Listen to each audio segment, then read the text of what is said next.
नमस्कार बच्चों, the complete education point पे आप सभी लोगों का बहुत बहुत स्वागत है। बच्चों, इंग्लिश के बाद अब सामाजिक विज्ञान का पेपर आएगा। उसके लिए जिन बच्चों का इंग्लिश नहीं है वो आज पढ़ सकते हैं। इसके बाद सारे बच्चे पढ़ें सामाजिक विषय का पेपर, जो कि बहुत ही इम्पोर्टेंट प्रश्नों की श्रृंखला है। प्रश्न नंबर 1 है, निम्नलिखित में से कौन सा आंदोलन महात्मा गांधी ने नहीं चलाया था। नहीं देख लेना बच्चों, इसमें पूछा है नहीं चलाया था।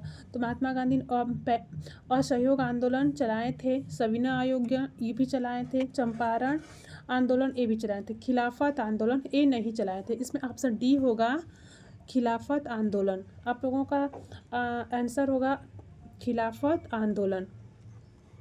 अगला क्वेश्चन है, 1789 में फ्रांस में राष्ट्रवाद की प्रथम अभिव्यक्ति का क्या परिणाम हुआ। 1789 में फ्रांस में राष्ट्रवाद की प्रथम अभिव्यक्ति का क्या परिणाम हुआ। फ्रांस की क्रांति, नेपोलियन का उदय, जर्मनी का एकीकरण, निरंकुश राजतंत्र का प्रारंभ। तो इसमें ऑप्शन ए सही होगा, फ्रांस की क्रांति। अगला क्वेश्चन है, 1929 की महामंदी का प्रमुख कारण क्या था। 1929 की महामंदी का प्रमुख कारण क्या था। कृषि क्षेत्र में अति उत्पादन, कृषि क्षेत्र में न्यून उत्पादन, बेरोजगारी, प्रमुख बैंकों का धाराशाही होना। तो इसमें ऑप्शन ए सही होगा, कृषि क्षेत्र में अति उत्पादन। 1944 में अंतर्राष्ट्रीय मुद्रा कोष IMF की स्थापना कहाँ की गई।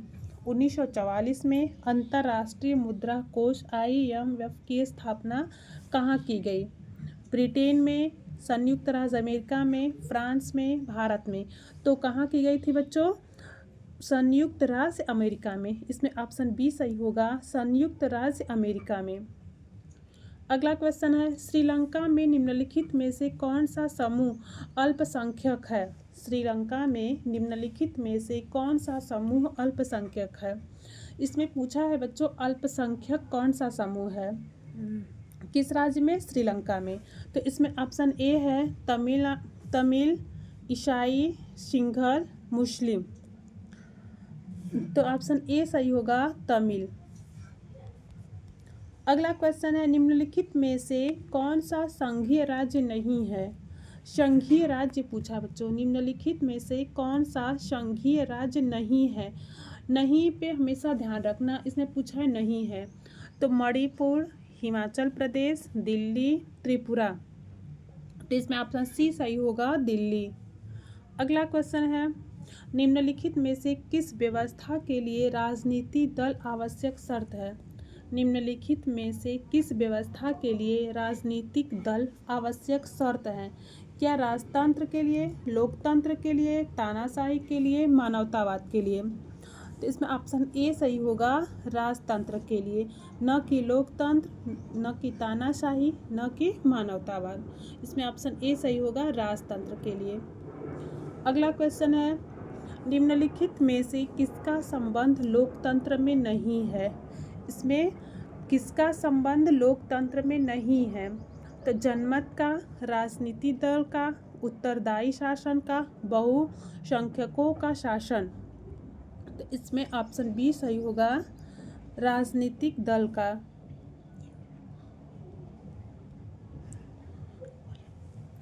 अगला प्रश्न है, निम्नलिखित में से कौन सा खनिज धात्विक है।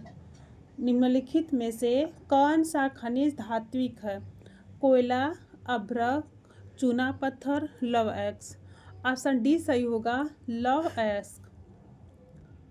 अगला क्वेश्चन है, कपास की खेती के लिए निम्नलिखित में से कौन सी मिट्टी उपयुक्त है। कपास की खेती के लिए बच्चों कौन सी खेती सबसे उपयुक्त मानी जाती है। क्या काली मिट्टी, जलोढ़ मिट्टी, लाल मिट्टी, लैटराइट मिट्टी। तो ऑप्शन ए सही होगा, काली मिट्टी। अगला क्वेश्चन है, निम्नलिखित में से कौन से उद्योग में कच्चे माल के रूप में बॉक्साइट का प्रयोग किया जाता है। निम्नलिखित में से कौन से उद्योग में कच्चे माल के रूप में बॉक्साइट का प्रयोग किया जाता है। क्या सीमेंट में, एल्युमिनियम में, लोहा एवं इस्पात में, कागज़ में।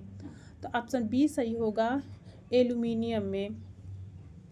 अगला क्वेश्चन है, निम्नलिखित में से किसको सेवा क्षेत्रक भी कहते हैं? क्या प्राथमिक क्षेत्रक, द्वितीयक क्षेत्रक, तृतीयक क्षेत्रक या चतुर्थ क्षेत्रक को? तो प्राथमिक क्षेत्रक किसे कहते हैं? तृतीयक क्षेत्रक को। ऑप्शन सी सही होगा, तृतीयक क्षेत्रक। अगला क्वेश्चन है, सार्वजनिक क्षेत्रक तथा निजी क्षेत्रक के विभाजन का आधार है। सार्वजनिक क्षेत्रक तथा निजी क्षेत्रक के विभाजन का आधार है रोजगार की शर्तें, आर्थिक गतिविधियों की प्रकृति, उद्यमों का स्वामित्व, उद्यमों में नियोजित श्रमिकों की संख्या। तो इसमें ऑप्शन सी सही होगा, उद्यमों का स्वामित्व।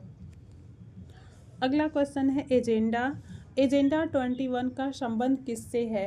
यह क्वेश्चन बहुत ही इम्पॉर्टेंट है बच्चों। एजेंडा से क्वेश्चन हमेशा बनते हैं।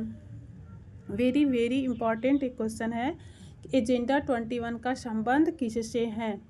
तो ओजोन क्षरण से, जलवायु परिवर्तन से, वैश्विक तापन से, सतत पोषीय विकास से। तो इसमें ऑप्शन बी सही होगा, ऑप्शन डी सही होगा, सतत पोषणीय विकास से। बच्चों ऑप्शन डी सही होगा, सतत पोषणीय विकास से। अगला प्रश्न है, भारत का सबसे लंबा राष्ट्रीय राजमार्ग है। भारत का सबसे लंबा राष्ट्रीय राजमार्ग, यह राष्ट्रीय राजमार्ग से भी क्वेश्चन आप लोगों के पेपर में ज़रूर बनेंगे। ये भी बहुत ही इम्पॉर्टेंट क्वेश्चन होते हैं। तो इसमें ऑप्शन ए है NS 4040, NS1, NS 32, NS 8। तो ऑप्शन ए सही होगा, NS 4040। अगला क्वेश्चन है, निम्नलिखित में से कौन सा जैव संसाधन है? निम्नलिखित में से कौन सा जैव संसाधन है? लोहा, तांबा, मत्स्य पालन, चट्टानें। इसमें जैव संसाधन पूछा है बच्चों, तो इसमें ऑप्शन सी सही होगा, मत्स्य पालन। अगला और लास्ट क्वेश्चन है बच्चों, निम्नलिखित में से किस देश का मानव विकास सूचकांक सर्वोच्च है? मानव का विकास सूचकांक सबसे अधिक कहाँ है? यह पूछा है इस प्रश्न में। तो बांग्लादेश, पाकिस्तान, श्रीलंका, नेपाल। तो इसमें ऑप्शन सी सही होगा, श्रीलंका। यह हमारा लास्ट क्वेश्चन था बच्चों। 20 प्रश्नों की श्रृंखला थी जो कि बहुत ही इम्पॉर्टेंट और बहुत ही अच्छे क्वेश्चन लेके आए थे।